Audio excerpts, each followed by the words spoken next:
ബഷീറിൻ്റെ ബാലസാഹിത്യ കൃതി ഏത്? ഏതാണ്? സർപ്പയജ്ഞം. ബഷീറിൻ്റെ ബാലസാഹിത്യ കൃതി സർപ്പയജ്ഞം. ബഷീറിൻ്റെ സ്മാരകം നിലവിൽ വരുന്നത് എവിടെയാണ്? ബേപ്പൂർ, കോഴിക്കോട് ബേപ്പൂർ ആണ് ബഷീറിൻ്റെ സ്മാരകം. അതിന് പറയുന്ന പേര് ആകാശമിഠായി. ബഷീറിൻ്റെ സ്മാരകത്തിന് പറയുന്ന പേരാണ് ആകാശമിഠായി. അടുത്ത ക്വസ്റ്റ്യൻ, 15ാമത് ബഷീർ അവാർഡ് ലഭിച്ചത് ആർക്ക്? 15ാമത് ബഷീർ അവാർഡ് എന്ന് പറയുമ്പോൾ അത് 2022 കൊടുത്തതാണ് കേട്ടോ. 2022 ബഷീർ അവാർഡ് ആർക്കാണ്? എം മുകുന്ദന്. അപ്പോൾ 2022 ബഷീർ അവാർഡാണ് 15ാമത് ബഷീർ അവാർഡ്. അത് ലഭിച്ചത് എം മുകുന്ദന്. ഇനി അദ്ദേഹത്തിൻ്റെ കൃതി ഏതാണ്? അല്ലെങ്കിൽ ഏത് കൃതിക്കാണ് എം മുകുന്ദന് ബഷീർ അവാർഡ് ലഭിച്ചത്? നൃത്തം ചെയ്യുന്ന കുടകൾ എന്ന എം മുകുന്ദൻ്റെ കൃതിക്കാണ് 15ാമത് ബഷീർ അവാർഡ് ലഭിച്ചത് 2022. ഇനി അടുത്ത ക്വസ്റ്റ്യൻ നോക്കിയോ. 16ാമത് ബഷീർ അവാർഡ് ലഭിച്ചത് ആർക്ക്? 2023 ബഷീർ അവാർഡ് ലഭിച്ചത് ആർക്കാണ്? ഇ സന്തോഷ് കുമാർ. ഈ സന്തോഷ് കുമാറിൻ്റെ ഏത് കൃതിക്കാണ് അവാർഡ് ലഭിച്ചത്? നാരകങ്ങളുടെ ഉപമ. എന്താണ് ആ കൃതിയുടെ പേര്? നാരകങ്ങളുടെ ഉപമ എന്ന കൃതിക്കാണ് 2023 ബഷീർ അവാർഡ് ഇ സന്തോഷ് കുമാറിന് ലഭിച്ചത്. അടുത്ത ക്വസ്റ്റ്യൻ, വൈക്കം മുഹമ്മദ് ബഷീറിൻ്റെ ബാല്യകാലസഖി, പാത്തുമ്മയുടെ ആട്, ഇന്റുപ്പുപ്പാക്കൊരു ആനയുണ്ടായിരുന്നു എന്നീ നോവലുകൾ തർജ്ജമ ചെയ്ത വിദേശി ആര്? ഈ ക്വസ്റ്റ്യൻ കുറച്ച് റെലവൻ്റ് ആണ്. എന്താണെന്നറിയോ? ഈ വിദേശി ഈ അടുത്ത കാലത്ത് മരണപ്പെട്ടു. അപ്പോൾ ഇത് നമുക്ക് പ്രതീക്ഷിക്കാവുന്ന ഒരു ക്വസ്റ്റ്യൻ ആണ്. Answer Ronald Asher. ആരാണ്? Ronald Asher. അടുത്ത ക്വസ്റ്റ്യൻ, വൈക്കം മുഹമ്മദ് ബഷീറിൻ്റെ മരണശേഷം പ്രസിദ്ധീകരിച്ച കൃതി ഏത്? ആൻസർ പ്രേം പാറ്റ. ഇതാണ് പ്രേം പാറ്റ. അടുത്തത്, വൈക്കം മുഹമ്മദ് ബഷീർ എഴുത്തും ജീവിതവും ആരുടെ കൃതിയാണ്? ഇതൊരു ജീവചരിത്രമാണ്. അതായത് വൈക്കം മുഹമ്മദ് ബഷീറിനെ കുറിച്ച് മറ്റൊരാൾ എഴുതിയ ഒരു കൃതിയാണ്. ആരാണ് എഴുതിയത്? Answer E M Ashraf. എഴുതിയതാരാണ്? E M Ashraf. ബഷീറിൻ്റെ ആദ്യം പ്രസിദ്ധീകരിച്ച കഥ ഏതാണ്? തങ്കം. എൻ്റെ തങ്കം എന്നും കാണപ്പെടാറുണ്ട് കേട്ടോ. എൻ്റെ തങ്കം, അതാണ് ബഷീറിൻ്റെ ആദ്യം പ്രസിദ്ധീകരിച്ച കഥ. അടുത്ത ക്വസ്റ്റ്യൻ, വൈക്കം മുഹമ്മദ് ബഷീറിന് പത്മശ്രീ അവാർഡ് ലഭിച്ചത് എന്ന്? 1982. ബഷീറിൻ്റെ ഭാര്യ ബാബിയുടെ ആത്മകഥ ഏത്? ബഷീറിൻ്റെ ഭാര്യയുടെ പേരാണ് ബാബി. ബാബി ഇത് സ്നേഹത്തോടെ വിളിക്കുന്നതാണ്. അപ്പോൾ ഈ ബാബിയുടെ ആത്മകഥ ഏതാണ്? ബഷീറിൻ്റെ എടിയെ. ഇതാണ് ബഷീറിൻ്റെ എടിയെ. ബഷീറിൻ്റെ ഏത് കൃതിയുടെ ചലച്ചിത്രാവിഷ്കാരമാണ് ഭാർഗവീ നിലയം? ഏതാണ്? നീല വെളിച്ചം. ഏത് കൃതിയുടെയാണ്? നീല വെളിച്ചം. അടുത്ത, സ്ത്രീ കഥാപാത്രങ്ങൾ ഒന്നും തന്നെ അഭിനയിക്കാത്ത മലയാള ചലച്ചിത്രം ഏതാണ്? മതിലുകൾ. ഏതാണ്? മതിലുകൾ. ഇതിൻ്റെ ഡയറക്ടർ ആരാണ്? അടൂർ ഗോപാലകൃഷ്ണൻ. സംവിധാനം ആരാണ്? അടൂർ ഗോപാലകൃഷ്ണൻ. അടുത്ത ക്വസ്റ്റ്യൻ, വൈക്കം മുഹമ്മദ് ബഷീറിൻ്റെ ആദ്യ കൃതി ഏത്? ആദ്യത്തെ കൃതി ഏതാണ്? പ്രേമലേഖനം. അദ്ദേഹത്തിൻ്റെ ആദ്യത്തെ കൃതി പ്രേമലേഖനം. നമ്മൾ നേരത്തെ പറഞ്ഞു വൈക്കം മുഹമ്മദ് ബഷീറിൻ്റെ ആദ്യത്തെ പ്രസിദ്ധീകരിച്ച കൃതി ഏതാണ്? അത് എൻ്റെ തങ്കം കേട്ടോ. ആദ്യത്തെ കൃതി പ്രേമലേഖനമാണ്. എന്നാൽ ആദ്യമായിട്ട് പ്രസിദ്ധീകരിച്ച കഥ എന്ന് പറയുന്നത് എൻ്റെ തങ്കം. അടുത്ത ക്വസ്റ്റ്യൻ, വൈക്കം മുഹമ്മദ് ബഷീറിന് കേന്ദ്ര സാഹിത്യ അക്കാദമി ഫെലോഷിപ്പ് ലഭിച്ചത് എന്നാണ്? ആൻസർ 1970.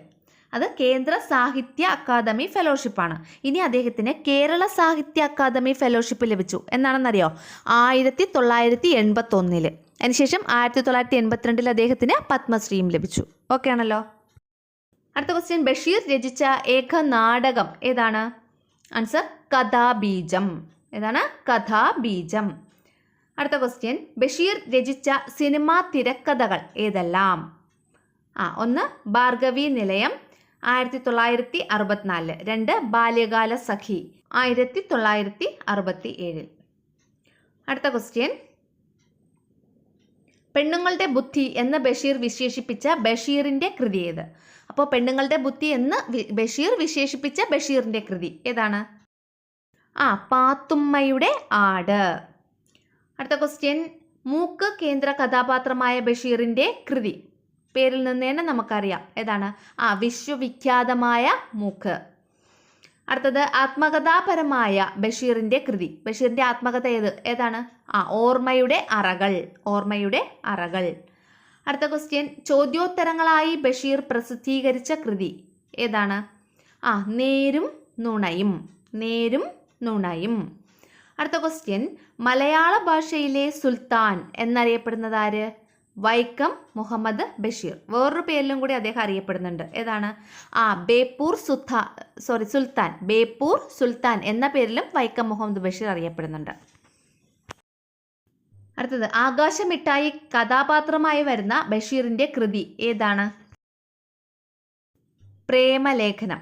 അപ്പോൾ അദ്ദേഹത്തിൻ്റെ ഈ ഒരു കഥാപാത്രം, ആകാശമിഠായി എന്ന കഥാപാത്രത്തിൻ്റെ പേരാണ് ബഷീറിൻ്റെ സ്മാരകത്തിന്, ബേപ്പൂരിൽ നിർമ്മിക്കുന്ന അദ്ദേഹത്തിൻ്റെ സ്മാരകത്തിന് കൊടുത്തിരിക്കുന്ന പേര്. എന്താണ് ബഷീറിൻ്റെ സ്മാരകം ബേപ്പൂരിൽ നിർമ്മിക്കുന്നത്? നമ്മൾ നേരത്തെ പറഞ്ഞു. ഏതാണ്? ആകാശമിഠായി. അടുത്ത ക്വസ്റ്റ്യൻ, 1993 വള്ളത്തോൾ അവാർഡ് ബഷീറിനോടൊപ്പം പങ്കിട്ട സാഹിത്യകാരി ആര്? 93 വള്ളത്തോൾ അവാർഡ് 2 പേർക്കും കൂടെ ആയിട്ടാണ് കൊടുത്തത്. അതിലൊരാൾ ബഷീറാണ്. അപ്പം അങ്ങനെ മറ്റേ ആൾ ആരാണ്?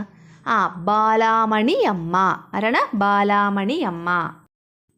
അടുത്ത ക്വസ്റ്റ്യൻ, വെളിച്ചത്തിനെന്തു വെളിച്ചം എന്ന പ്രയോഗം ബഷീറിൻ്റെ ഏത് കൃതിയിലാണ്? ആൻസർ, ഇന്റുപ്പുപ്പാക്കൊരാനയുണ്ടാർന്നു. അടുത്തത്, ഒന്നും ഒന്നും ഇമിനി വലിയ ഒന്ന് എന്ന പ്രയോഗം ബഷീറിൻ്റെ ഏത് കൃതിയിലാണ്? ആൻസർ, ബാല്യകാല സഖി. അടുത്ത ക്വസ്റ്റ്യൻ നോക്കിയോളൂ. ബഷീർ ജയിൽവാസം അനുഭവിച്ചത് ഏത് സ്വാതന്ത്ര്യ സമരത്തിൽ പങ്കെടുത്തതിനാണ്? ആൻസർ, 1930 കോഴിക്കോട് നടന്ന ഉപ്പ് സത്യാഗ്രഹത്തിൽ പങ്കെടുത്തതിനാണ് ബഷീർ ജയിൽവാസം അനുഭവിച്ചത്. ഇനി നമുക്ക് ബഷീറിനെ കുറിച്ചുള്ള കുറച്ച് ബേസിക് ഫാക്ട്സ് നോക്കാം. വൈക്കം മുഹമ്മദ് ബഷീർ, ജനനം 1908 ജനുവരി 19. 1908 അദ്ദേഹം ജനിച്ചത്. എവിടെയാണ് ജനിച്ചത്? കോട്ടയം ജില്ലയിലെ തലയോലപ്പറമ്പ്, വൈക്കത്തിലുള്ള തലയോലപ്പറമ്പ് എന്ന സ്ഥലത്താണ് അദ്ദേഹം ജനിച്ചത്. അദ്ദേഹം മരിച്ചത് എന്നാണ്? 1994 ജൂലൈ 5 അദ്ദേഹം മരണപ്പെട്ടത്. ഈ ജൂലൈ 5 ബഷീർ ദിനമായിട്ട് നാം ആചരിക്കുന്നത്. അപ്പോൾ ബഷീറിൻ്റെ മരിച്ച ദിവസമാണ് നമ്മൾ ബഷീർ ദിനമായിട്ട് ആചരിക്കുന്നത്. അപ്പോൾ മരിക്കുമ്പോൾ അദ്ദേഹത്തിന് 86 വയസ്സായിരുന്നു.